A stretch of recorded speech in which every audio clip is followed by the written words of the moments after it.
दोस्तों स्वागत है आपका अपने चैनल ज्ञान प्लस पर। दोस्तों आज फिर से हिंदी क्लास में आपका बेहद और हार्दिक अभिनंदन है।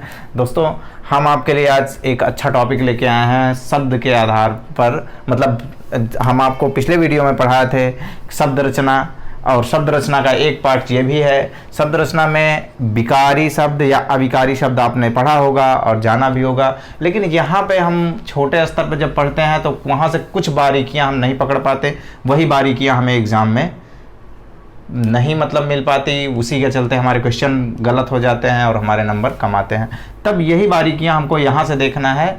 तो ठीक है दोस्तों, आते हैं अपने टॉपिक पे। आप देख रहे होंगे कि शब्द के आधार पर या प्रयोग के आधार पर शब्द रचना। ठीक है, शब्द रचना की बात है तो शब्द रचना हम पढ़ रहे थे। ठीक है, तो यहाँ से हम देखते हैं विकार या प्रयोग के आधार पर शब्द कि शब्द कितने प्रकार के होते हैं। तो यहाँ पे मुख्यतः 2 होते हैं और टोटल कितने होते हैं, 8 भेद हैं। ठीक है मित्रों, मुख्य 2 हैं, टोटल 8 हैं।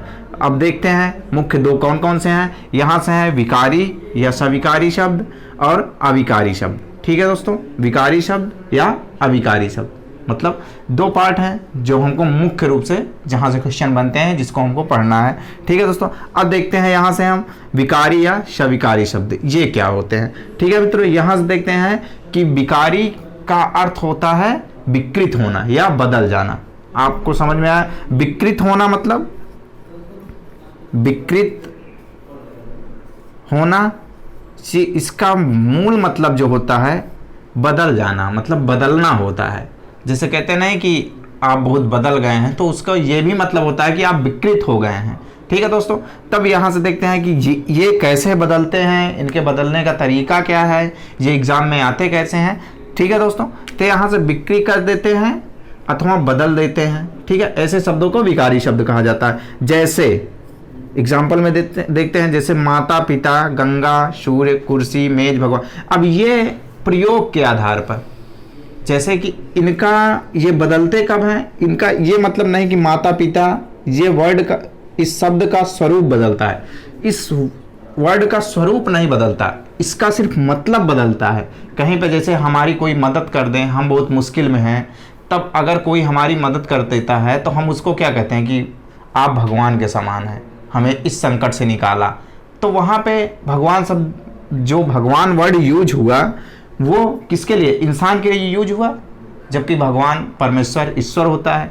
ठीक है, लेकिन हमारी वो उस समय जो मदद किया या जो हमें उस संकट से निकाला, उसको हम भगवान की संज्ञा दिए, भगवान के रूप में माना, तो वही होता है। इसमें विकारी में यही कहने का मतलब है कि वर्ड का जो है, शब्द का जो है, केवल भावार्थ या मूल भाव, उसका मतलब कि वर्ड का जो, जैसे माता लिखा जाता है तो ये नहीं चेंज होने वाला, मतलब इसका भावार्थ चेंज हो जाएगा। ठीक है, गंगा, सूर्य, कुर्सी, जैसे कोई रोता रहता है तो हम लोग कहते हैं कि अरे भाई काहे गंगा जी बहा रहे हो।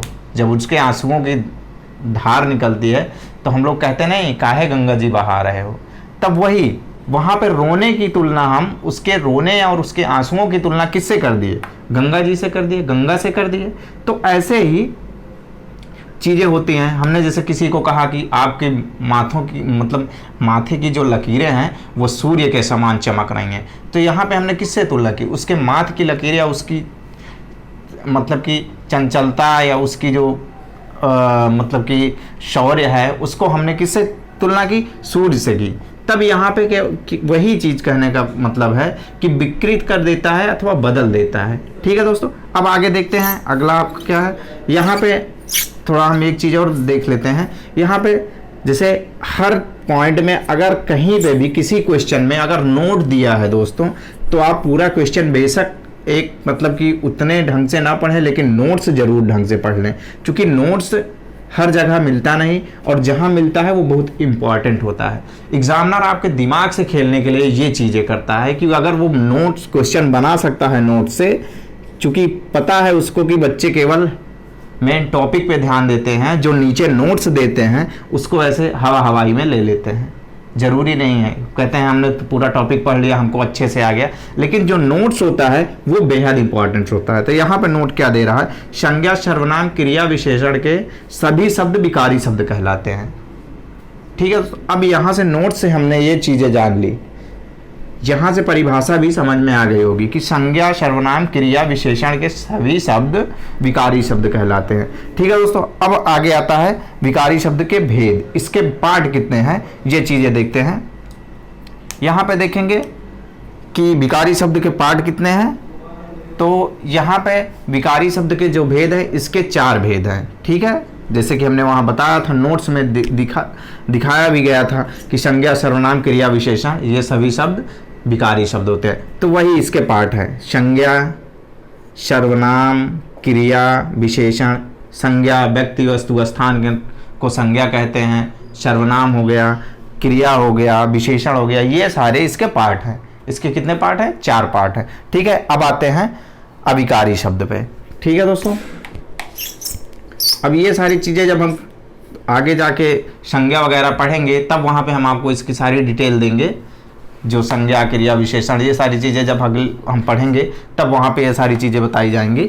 अब देखते हैं अविकारी शब्द, या इन्हें अव्यय शब्द भी कहते हैं। अविकारी शब्द को ही अव्यय शब्द भी कहते हैं। यहाँ पे जो प्रयोगों के आधार पर अपना अर्थ नहीं बदलते, वहाँ पे क्या था, जो प्रयोगों के आधार पर विकृत हो जाते हैं या अपना अर्थ बदल लेते हैं उन्हें विकारी, और जो प्रयोगों के आधार पर अपना अर्थ या विकृत नहीं होते हैं, नहीं बदलते हैं, उन्हीं को क्या कहते हैं, मतलब अविकारी शब्द या अव्यय शब्द। ठीक है दोस्तों, यहाँ पे जैसे कि और, किंतु, परंतु, लेकिन, फिर भी, हे, हो, अरे, आज, इधर, जब, तब, अतः, ये सारे क्या हैं, ये बदल के भी जाएं, अपना स्वरूप बदलेंगे भी तो कहाँ बदलेंगे। ये किसी न किसी को जोड़ने, किसी 2 लाइनों को जोड़ने के बीच में आते हैं, अथवा के रूप में आते हैं, या परंतु मतलब हमें किसी से कोई बात कहनी है, जब उसको हम उसी बात में उसी लाइन में ऐड करते हैं तो परंतु का यूज कर लेते हैं। तो ऐसे चीज़ें होती हैं। यहाँ पे अव्यय शब्द होते हैं ये सारे, और ये विकृत नहीं होते, ये अपना रूप नहीं बदलते हैं या इनका अर्थ नहीं, मतलब कहीं पे भी यूज कीजिए, ये अपना मतलब कि अर्थ नहीं बदलते। ठीक है दोस्तों, वही क्या होते हैं, अविकारी शब्द होते हैं। अविकारी शब्द के भेद की बात करें तो इनके 4 भेद हैं। ठीक है दोस्तों, इनके कौन कौन से 4 भेद हैं ये देखते हैं। यहाँ पे जैसे संबोधन अविकारी शब्द। ठीक है दोस्तों, संबोधन वाची अविकारी, क्रिया विशेषणवाची अविकारी, समुच्चयवाची अविकारी शब्द और संबंधवाची अविकारी शब्द।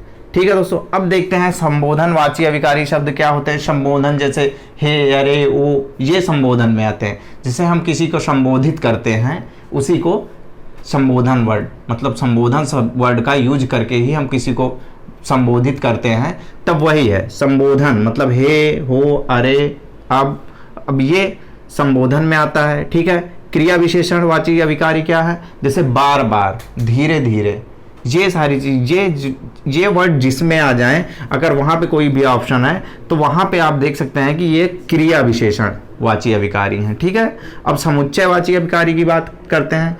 और, किंतु, लेकिन, ये सारे कौन से हैं, समुच्चयवाची हैं। ये एग्जाम्पल में आपको अभी ये सारी चीज़ें मिली हैं। ठीक है, अब यहाँ से देखें संबंधवाची। संबंध किसी एक दूसरे का संबंध व्यक्त करता है। संबंध मतलब कि दोनों के बीच संबंध को जो दर्शाता है, जो जोड़ता है। जैसे संबंध में तक, भर, वा, अथवा, ये चीज़ें संबंधवाची में आती हैं।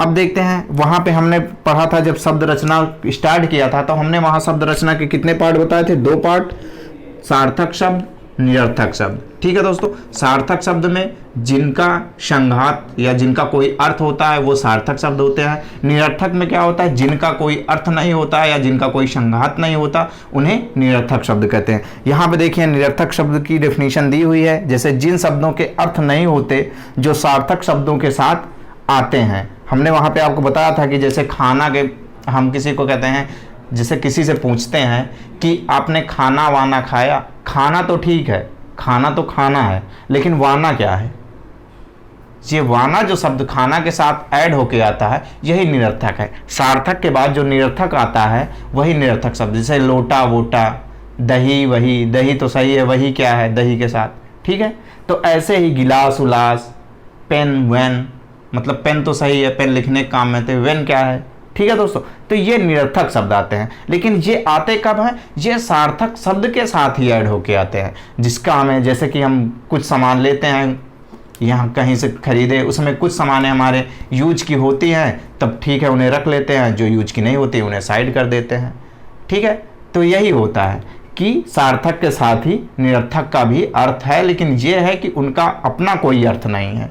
ठीक है दोस्तों, तब यहाँ से ये आपका शब्द रचना खत्म होता है। अब आगे हम पढ़ेंगे, हमने शब्द बनाना सीख लिया, शब्द के बारे में जान लिया। अब हम क्या करेंगे, अब शब्द के बाद वाक्य आता है, तब हम अगले वीडियो में वाक्य रचना आपको पढ़ाएंगे। ठीक है दोस्तों, तो बने रहिए इसी तरह और पढ़ते रहिए, और हमारे वीडियो को लाइक कीजिए, सब्सक्राइब कीजिए और इसी तरह लगे रहिए दोस्तों। तब तक के लिए थैंक यू।